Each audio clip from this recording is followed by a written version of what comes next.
Bonsoir, mes petits diables qui tripent sur le design. Ce soir, on va faire un petit exercice que une de mes amies, Annie, pour la nommer, que j'aime beaucoup, qui m'a demandé de faire. Annie, elle aimerait ça avoir une image en noir et blanc, cette image, ok, mais dans laquelle l'arrosoir resterait en couleur. Fait que finalement, ce qu'il faut faire, c'est isoler l'arrosoir, puis faire que le reste de l'image soit en noir et blanc. Regardez là, Annie, il y a plein de techniques pour faire ça. Va sur Internet, trouve-toi un tutoriel. Merci, la vidéo est terminée. Bye bye. C'est une blague. Il y en a plein de façons de faire, c'est ce que je veux dire. Là, je vais te montrer une façon de faire, quand même que moi je trouve assez simple, puis que j'utilise beaucoup parce qu'elle me permet de jouer avec les modes de fusion. Par contre, il y a d'autres façons de faire. Okay?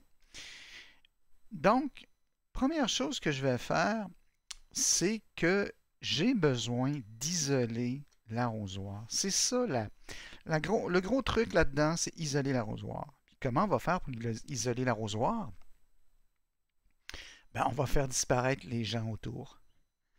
Non, ce qu'on va faire, c'est qu'on va utiliser, tiens, comme mon ami Dali pourrait dire, prenez la plume. Celui qui maîtrise la plume sera un grand artiste. Et voilà. Bon, la plume ici, dans Photoshop, c'est comme la plume dans Illustrator. Si vous maîtrisez la plume, vous allez être bon. Alors, pour maîtriser la plume, ce qu'il faut faire dans Photoshop, ben, vous allez aller ici dans Tracer. On peut aller sous Fenêtre. Vous allez avoir Tracer ou y aller ici. Là, si vous êtes effectivement, j'oublie toujours, mais l'espace de travail, hein, toujours réinitialiser les indispensables classiques pour avoir le bon menu. Et voilà, merci. Et s'ils ne sont pas réinitialisés, il faut vraiment valider. Et voilà. Parfait. Donc, ici, ce que j'ai besoin, c'est dans un premier temps, là, j'ai les calques. J'ai besoin des tracés. Alors, je vais sortir ici le panneau de tracé. Évidemment, pour gagner du temps, là, j'ai fait le tracé déjà. Mais je vais montrer un peu comment en faire un tracé. Donc, ce qu'on doit faire, c'est nouveau tracé. On va lui donner un nom. Oups. Ah. Et voilà. Et puis là, on va commencer avec la plume à faire le tracé. Mais là, ce que je vous suggère de faire, c'est quand même un tracé pas trop complexe. Malheureusement, on ne peut pas utiliser les outils comme sélection et aller chercher par exemple le sujet parce que ici le sujet, ben, il est un peu complexe. Et puis si on fait une sélection avec ici les outils les lassos polygonales, vous allez voir que si vous faites une erreur, on ne pourra pas revenir en arrière. Tandis qu'avec le tracé, on peut commencer le tracé, revenir en arrière. On peut contrôler le tracé, revenir dessus. C'est très pratique. Alors on peut le partir où on veut, mais l'idée c'est on part le tracé et on le fait. Vous voyez, s'il y en a qui maîtrisent Illustrator, ben, c'est exactement ça qu'il faut faire. Donc ici, si je dois partir, si je tiens Alt enfoncé, ça va me permettre de partir d'une autre direction pour aller faire ici. Et voilà, l'ongle. Et voilà, ici, c'est parti. On commence à faire le tracé. Vous voyez, c'est une grande courbe. Je vais essayer de la faire avec deux vecteurs seulement ici, là. Comme ça. Voilà. Bon, on pourrait dire qu'on pourrait mettre un autre vecteur, ça ne serait pas vilain. Comme ça environ. Là, je tiens Alt enfoncé, j'y retouche ici. Et là, ça va me permettre de refermer la forme. Ici, comme ça. On peut toujours déplacer des points. Comme ça ici. Et je vais revenir à fermer la forme ici. Un premier ici et un deuxième ici. Et là, peut-être, tiens, ici, là, je vais juste le tirer un peu comme ça. Je vais avoir vraiment tout ce que je veux. Et encore ici, Alt enfoncé sur le point. Et je vais aller ici tranquillement comme ça. Je vais isoler la forme. Bon, là, vous allez dire, ouais, mais t'es bon ou quoi que ce soit. Ouais, c'est vrai que je suis bon, mais parce que c'est des pratiques seulement. Vous allez voir, vous allez devenir bon si vous pratiquez souvent. On peut toujours faire undo, CTRL-X, si vous croyez que vous n'avez pas le bon pixel ou bon endroit. Et puis là, vous continuez. Et vous pouvez toujours revenir en arrière, c'est ce qui est pratique. Ici, il faudrait tenir Alt enfoncé pour finir le point. Et on peut toujours revenir en arrière et déplacer un point ici d'ancrage ou corriger, si on veut, là, un truc comme ça. Voyez-vous, je tiens, moi, ici, CTRL enfoncé, puis je peux aller sélectionner un point à la fois. Là, j'ai fait une première section. Je suis toujours sur mon tracé arrondi. Et puis, tout ce que j'ai à faire, c'est de continuer comme ça sur la deuxième section. Et voilà, je commence ici, par exemple. Je pourrais, évidemment, je vais avoir tout ça ici à venir contourner, mais je peux aussi commencer ici, simplement. Alors, je fais toujours, moi, des demi à peu près, là. Alors, je vais ici. Et on peut en tout temps zoomer pour aller voir si on est bien aligné sur l'objet qu'on veut détourer. Et on continue comme ça.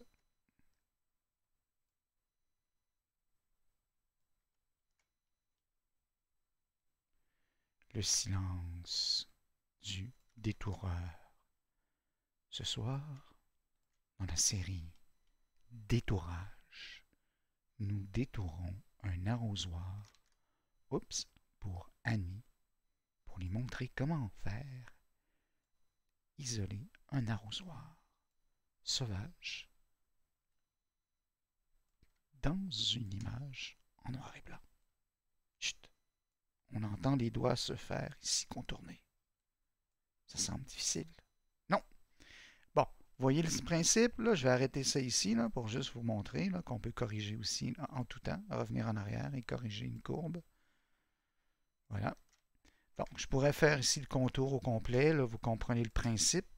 Ici, c'est une question de pratique. Si vous trouvez que c'est difficile, c'est sûr que c'est difficile les premiers temps, mais il faut pratiquer. Évidemment, moi, je l'ai déjà fait.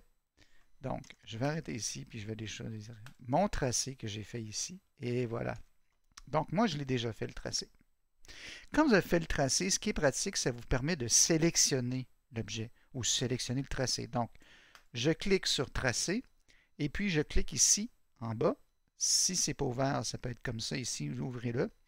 Vous avez l'outil de sélection, c'est-à-dire, oui, alors je clique dessus et ça sélectionne automatiquement l'arrosoir, c'est-à-dire la sélection que j'ai faite. Et ce qui est pratique, c'est que si vous perdez cette sélection, ben, on peut toujours revenir sur tracé et recliquer ici et le tracé va réapparaître.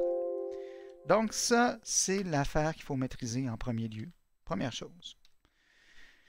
Maintenant, je vais aller chercher mes calques.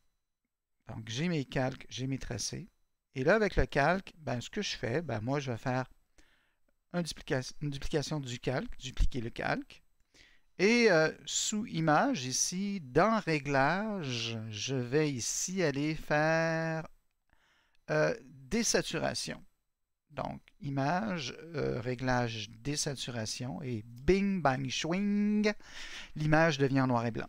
Si ça vous tente, on peut toujours ici lui donner un petit peu de oomph en allant dans les réglages, luminosité et contraste. Je choisis d'utiliser les algorithmes hérités et je vais donner un petit peu plus de contraste. Ça va lui donner un peu plus de oomph. Regardez. Oomph. Ah. Et voilà, c'est bien. Maintenant, qu'est-ce que je dois faire? Je veux avoir mon arrosoir en couleur. Ce que je vais faire, c'est que je vais me créer un nouveau calque. Je vais l'appeler arrosoir. Et voilà. Et puis là, ben, vous vous souvenez ici, mon tracé de travail, je vais le sélectionner et je vais l'activer. Je vais revenir sur mon calque et dans ce calque, je vais aller chercher la couleur que je veux. Bon, là, ça peut être la couleur comme un mauve. Donc, je sélectionne ce mauve. Et je vais aller ici dans Édition maintenant. N'oubliez pas, vous devez être sur le bon calque. Et sous Édition, je vais aller faire remplir. Et je vais remplir avec la couleur du premier plan, qui est ici, qui est mon mauve. Et voilà. Et tout ce qu'il me reste à faire, dans le panneau des calques, je vais aller ici sous les modes de fusion et je vais pouvoir aller choisir un mode de fusion comme par exemple produit. Et je peux avoir l'arrosoir comme ça ici, mauve. Bon, là ça c'est la première étape qu'on peut faire, mais on peut aller plus loin. Mais voyez-vous, l'important c'est la sélection qu'on en a fait ici au départ, qui fait en sorte que ça fonctionne ou pas.